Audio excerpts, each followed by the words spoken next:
So hello সবাইকে, আশা করি তোমরা সবাই খুব ভালো আছো। আজকে ভিডিও করতে আসার একটাই কারণ, ভাবছিলাম যে কবে একটা মাইক্রোফোন নেব, কারণ মোটোব্লগিং সেটআপের জন্য আমার একটা মাইক্রোফোন খুব দরকার ছিল। ডিজেআই এর যে অ্যাকশন ক্যামেরাগুলো যারা ইউজ করো, অ্যাকশন 2, 3, 4, তারপরের যা সিরিজ আছে, যাই হোক, তো তারা জানো যে গোপ্রোর মতো কোনো ডেডিকেটেড ভয়েসের মানে মাইক্রোফোনের অ্যাডাপ্টার ডিজেআইয়ের সাথে পাওয়া যায় না। তো সেটা একটা বড় কারণ। আর তার সাথে নানা রকম রিসার্চ করে দেখলাম যে যে তার তার দেয়া যে মাইক্রোফোন বলো, অ্যাডাপ্টার বলো, সেগুলো কিনতে মোটামুটি অনেকটাই খরচা চলে যাচ্ছে। প্রায় আর কিছু টাকা বেশি দিয়ে এই মাইক্রোফোনটা আমি নিতে পারতাম। তাই জন্য বেশি কিছু না ভেবে এটাই আমি অর্ডার করে দিয়েছিলাম, যেটা হচ্ছে ডিজেআই মাইক মিনি। স্ক্রিনে দেখতে পাচ্ছ, অ্যামাজন থেকে অর্ডার করেছিলাম। 17 তারিখ অর্ডার করেছিলাম, সোমবার দেওয়ার কথা, আজকে রোববার অর্থাৎ 21 তারিখ, আজকে দিয়ে গেল। তো এটাই জাস্ট খুলে একটু টেস্ট করছিলাম যে কেমন ভয়েস কোয়ালিটি আসছে কি না আসছে। এখন যে কথাটা তোমরা শুনতে পাচ্ছ সেটা কিন্তু এই মাইক্রোফোন দিয়ে। এই যে এটা হচ্ছে বক্স ডিজাই মাইক মিনি, বড় বড় করে লেখা রয়েছে। আমি শুধু এই ট্রান্সমিটার ভার্সনটা অর্ডার করেছিলাম। আর এটা হচ্ছে তোমার ইউজার ম্যানুয়াল রয়েছে একটু, যেটা কোনো কাজে আসবে না, হয়তো তোমরা সব কিছুই জানো। এই বক্সের মধ্যে ছিল এই সুন্দর একটা ব্যাগ, যার মধ্যে এই অ্যাক্সেসরিজগুলো ছিল। এই ব্যাগটা দেখো, খুব সুন্দর, এটা ইজিলি ক্যারি করতে পারবে। এই যে অ্যাজ ওয়েল অ্যাজ আমি আমার ক্যামেরাটাও এতে ঢুকাতে পারবো। তার সাথে একটা পাউচে এই চার্জারটা ছিল, চার্জারের যে বেসটা, এটা মাইকের এরকম তলায় আটকে যায়, তারপরে এটাকে চার্জ দিতে হয়। তার সাথে দু রকমের ফিল্টার এখানে দিয়েছে, দেখো একটা লাগানো রয়েছে অলরেডি, আর একটা রয়েছে এই ব্ল্যাক ব্ল্যাক কালারের ফিল্টারটা। আর আর যেটা দেখাবো হচ্ছে সেটা হচ্ছে এই ডেটা কেবিলটা, এটাকে চার্জের জন্য ইজিলি ইউজ আমরা করতে পারবো। আর মেনলি এই মাইকটা আমি খুলে তোমাদেরকে দেখাচ্ছি। ব্র্যান্ডিং করা রয়েছে, সাইডে পেয়ার বাটনের সুইচ, সাথে পাওয়ার বাটনের সুইচটা, তোমরা ইজিলি এটাকে পেয়ার করতে পারবে। আর যেটা মেন পার্ট, যেটা সব থেকে মজাদার জিনিস, যেটা হচ্ছে এই ম্যাগনেটটা। ম্যাগনেটটা এতটা পাওয়ারফুল যে তোমাদের কি বলবো, এক হাত যেরকম টেনে খুলতে আমি পারছি না, লিটারালি খুলতে পারছি না। এটাকে দু হাত ইউজ না করলে এটাকে খুলে যাবে না, প্রচণ্ড পাওয়ারফুল ম্যাগনেট। যার জন্য এক্সট্রা সেফটির জন্য এটাকে তোমরা ইউজ করতে পারো। এছাড়াও ক্লিপ সিস্টেম একটা রয়েছে এটায়, বেশি কিছু নেই বক্সে, এইসব কিছুই রয়েছে। তো মেনলি যেটার জন্য আমি এটাকে কিনেছি সেটা হচ্ছে আমার মোটো ভ্লগিং সেট আপ।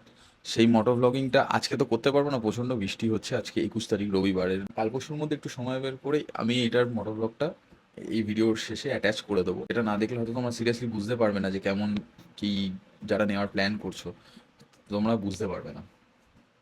আমি যে কটা রিভিউ দেখেছি সব কটাতে কিন্তু এটা ভালো বলেছে। আর যারা ডিজাই ইউজ করো তারা জানো যে এই মাইক্রোফোন বলো বা ডিজের ক্যামেরার মধ্যে বলো, অডিওর যে নয়েজ সেটা রিডাকশান করার মোড কিন্তু আছে। তোমরা সেটা ইজিলি এখান থেকেও অ্যাক্সেস করতে পারবে, অ্যাজ ওয়েল অ্যাজ ক্যামেরাতেও। আশা করি অনেকটাই নয়েজ রিডাকশন হবে। আমি এখন অডিও গেইন রেখেছি -2তে, তাতে আমার এরকম আওয়াজ আসছে। অডিও গেইন 0 রাখলে হয়তো একটু বেশি আসবে। এবার অ্যাকচুয়ালি দেখতে হবে যে বাইকে মোটো ব্লগে কেমন আসছে। তো চলো দেখা হবে মোটো ব্লগিং সেট আপে। তো চলো শুরু করা যাক আমাদের আজকের মর্নিং রাইড। সবাই সকাল সকাল ব্যায়াম করছে, রাস্তায় লোকজন হাঁটাচলা করছে, মর্নিং ওয়াকে বেরিয়েছে, আর আমি বাইক নিয়ে বেরিয়ে পড়েছি। কতটা বাইক পাগলু হলে এরকম করা যায়, হ্যাঁ, কতটা বাইক পাগলু হলে মানুষ এরকম করে। আর এখন আমরা রয়েছি দমদম ক্যান্টনমেন্টে, দমদম গার্লস হাই স্কুলের সামনে। এখান থেকে আমরা সোজা গিয়ে বাদিক নিলে পাবো হচ্ছে যশোর রোড।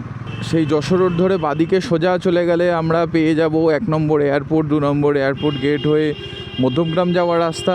যশোর রোড থেকে ডান দিক যদি আমরা টার্ন করি তাহলে পেয়ে যাব হচ্ছে নাগের বাজার থেকে বেলগাছিয়া, নাগের বাজার, দমদম পার্ক, বেলগাছিয়া যাওয়ার রাস্তা।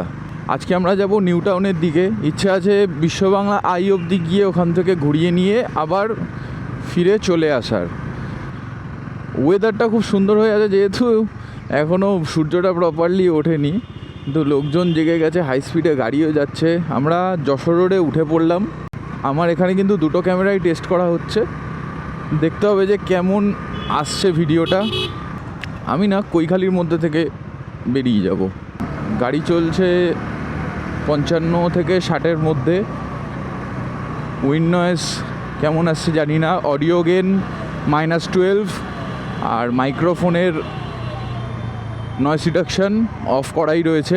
হেলমেটের ভাইজার প্রপারলি ক্লোজড, পুরো লক করা।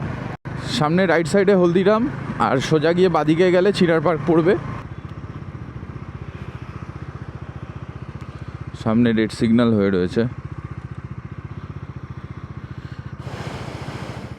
আমি একটু দূর করেই দাঁড়ালাম, কারণ একটু ফোনটা আমাকে চেক করতে হবে।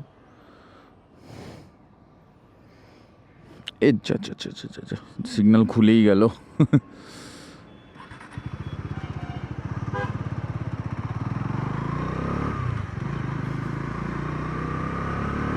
এই সব রাস্তায় যখন তোমরা আসবে একটু কেয়ারফুল থাকবে। হুটহাট এরকম কিন্তু গাড্ডা চলে আসে, সেটা একটা মুশকিল হয়ে যায়। মানে চোখের পলকে এমন একটা গাড্ডা চলে এলো, রিয়্যাক্ট করতে পারবে না, গাড়ির ক্ষতি হতে পারে, সাথে নিজেরও। বাহ, যেখানেই যাচ্ছি সিগন্যাল খুলে যাচ্ছে। আজকে মনে হচ্ছে একটা লটারি কাটতেই হবে। আর এখান থেকে বাদিকে, এই বাদিকে গেলে আমার মামা বাড়ি পড়ে। এ কি মেঘ করছে মনে হচ্ছে, বাইরে ভাই বৃষ্টি চলে এলে গল্প হয়ে যাবে। বিশ্ব বাংলা ভবন, বড় বড় করে লেখা বিশ্ব অ্যান্ড বাংলা ভবন। সল্টলেক ডান দিকে, অ্যাকশন এরিয়া বাদিকে। বাহ,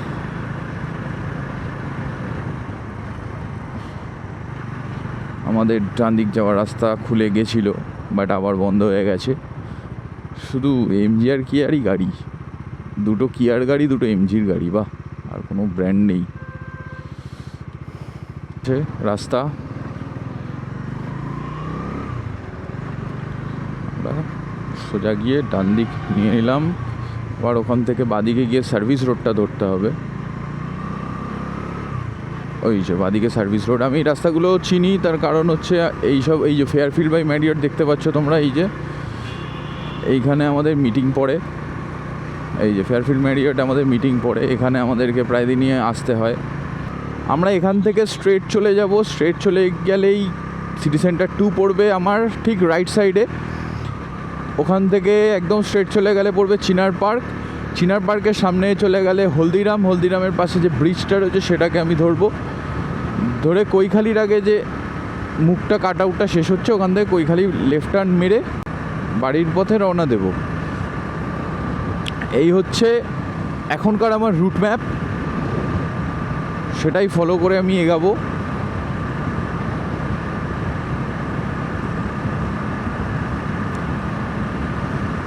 একদিন না ইকো পার্কের এই ব্যাক সাইডটায় আসবো, এই যে বাদিকটায়।